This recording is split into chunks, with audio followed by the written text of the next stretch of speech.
অন্নপূর্ণা যোজনা নিয়ে আজকের সবচেয়ে বড় আপডেট। অন্নপূর্ণা যোজনার ৩,০০০ টাকা নিয়ে কয়েকদিন ধরেই রাজ্য জুড়ে একটা বড় প্রশ্ন ঘুরছে। কার অ্যাকাউন্টে টাকা ঢুকবে, কবে ঢুকবে? অনেকেই আবার ভাবছেন তাদের আবেদন আদৌ গ্রহণ হয়েছে কিনা। এবার সেই সমস্ত প্রশ্নেরই বড় আপডেট দিলেন মুখ্যমন্ত্রী শুভেন্দু অধিকারী। শুধু টাকার তারিখই নয়, সোমবার আরও একটি বড় ঘোষণার কথাও জানানো হয়েছে।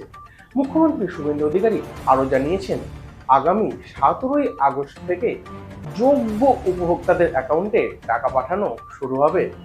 অর্থাৎ দীর্ঘদিন ধরে যারা অপেক্ষা করছেন তাদের জন্য একটি সম্ভাব্য তারিখ সামনে এসেছে। তবে এখানেই কিন্তু শেষ নয়।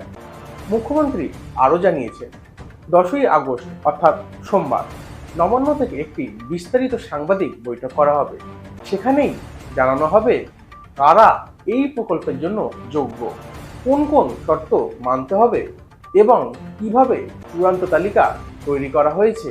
অর্থাৎ অনেক দিন ধরে যেসব প্রশ্ন মানুষের মনে ছিল, সোমবার তারই অনেকগুলোরই উত্তর মিলতে পারে বলেই জানা যাচ্ছে। এবার আসি আরেকটি গুরুত্বপূর্ণ বিষয়ে।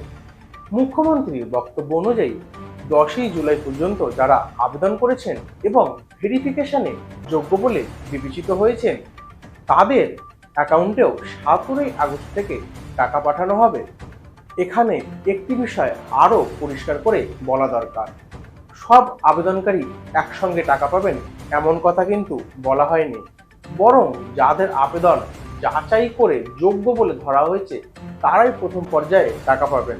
তাই যারা আবেদন করছেন কিন্তু এখনো কোনো আপডেট পাননি তাদের কিছুটা সময় আরও লাগতে পারে বলেই মনে করা হচ্ছে। মুখ্যমন্ত্রী এদিন আবেদনকারীর সংখ্যাও প্রকাশ করেছেন। তিনি জানান, জুন মাস থেকে 31শে জুলাই পর্যন্ত অফলাইন ও অনলাইনে আবেদন নেওয়া হয়েছে।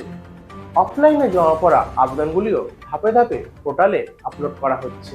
সরকারের দেওয়া তথ্য অনুযায়ী প্রথম পর্যায়ে নবান্ন থেকে প্রায় 28 লক্ষ মানুষকে টাকা দেওয়া হয়েছিল। পরে নেতাজি ইন্ডোর থেকে প্রায় 1,19,00,000 মানুষকে টাকা দেওয়া হয়েছে। আর 31শে জুলাই পর্যন্ত মোট আবেদনকারীর সংখ্যা গিয়ে দাঁড়িয়েছে 2,16,00,000। এতে বোঝাই যাচ্ছে এই প্রকল্পে আবেদনকারীর সংখ্যা অত্যন্ত বেশি। এবার একটু সাধারণ মানুষের দৃষ্টিতে বিষয়টা বোঝানোর চেষ্টা করি যাতে আপনারা পরিষ্কার করে বুঝতে পারেন। অনেকেই ভাবছেন আমি আবেদন করেছি, তাহলে আমার টাকা কবে আসবে? এখানে সবচেয়ে গুরুত্বপূর্ণ একটা বিষয় হলো ভেরিফিকেশন। সরকার কিন্তু আগেই জানিয়ে দিয়েছে আবেদন করলেই টাকা কিন্তু পাওয়া যাবে না। প্রথমে নথি যাচাই হবে, তারপর যোগ্য বলে বিবেচিত হলে তবেই কিন্তু টাকা পাঠানো হবে। অর্থাৎ কারো আবেদন এখনো যাচাইয়ের মধ্যে থাকলে তার টাকা কিন্তু পরেও আসতে পারে। এই নিয়েই সোমবার আরও স্পষ্ট তথ্য সামনে আসতে পারে বলে আশা করা যাচ্ছে। আরও একটি বিষয় খুব গুরুত্বপূর্ণ, মুখ্যমন্ত্রী আরও জানিয়েছেন 17ই আগস্টের পর থেকে প্রতি মাসের দ্বিতীয় সপ্তাহে টাকা দেওয়ার পরিকল্পনা রয়েছে। যদি এই সময়সূচি বজায় থাকে তাহলে কিন্তু ভবিষ্যতে উপভোক্তাদের জন্য টাকা পাওয়ার একটা নির্দিষ্ট সময় তৈরি হবে। তবে বাস্তবে এই সময়সূচি কিভাবে কার্যকর হয় সেটাও কিন্তু নজরে রাখতে হবে। এইখানে একটা বিষয় সবাইকে মনে রাখতে হবে, সোশ্যাল মিডিয়ায় এখন অন্নপূর্ণা যোজনা নিয়ে নানা ধরনের পোস্ট ও দাবি উঠছে।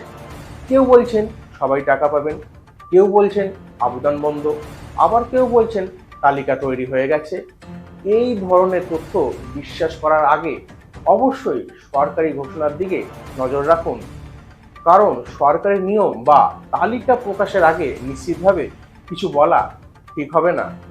তাহলে সব মিলিয়ে আজকে সবচেয়ে বড় আপডেট হলো 17ই আগস্ট থেকে যোগ্য উপভোক্তাদের অ্যাকাউন্টে টাকা পাঠানো শুরু হওয়ার কথা জানানো হয়েছে।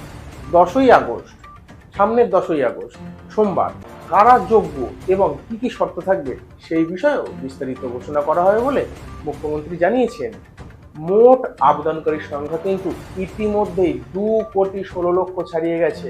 এখন দেখার বিষয় সোমবারের ঘোষণায় নতুন কি তথ্য সামনে আসে এবং তার ভিত্তিতে কতজন উপভোক্তা প্রথম পর্যায়ে টাকা পান। আপনি কি অন্নপূর্ণা যোজনার জন্য আবেদন করেছেন? আপনার কি এখনো টাকা আসেনি? আপনার মতামত অবশ্যই নিচে কমেন্ট করে জানান। আর পশ্চিমবঙ্গের গুরুত্বপূর্ণ খবর, সরকারি প্রকল্পের আপডেট এবং সহজ ভাষায় বিশ্লেষণ পেতে বার্তা 24 ঘন্টাকে সাবস্ক্রাইব করে পাশে থাকুন। ধন্যবাদ।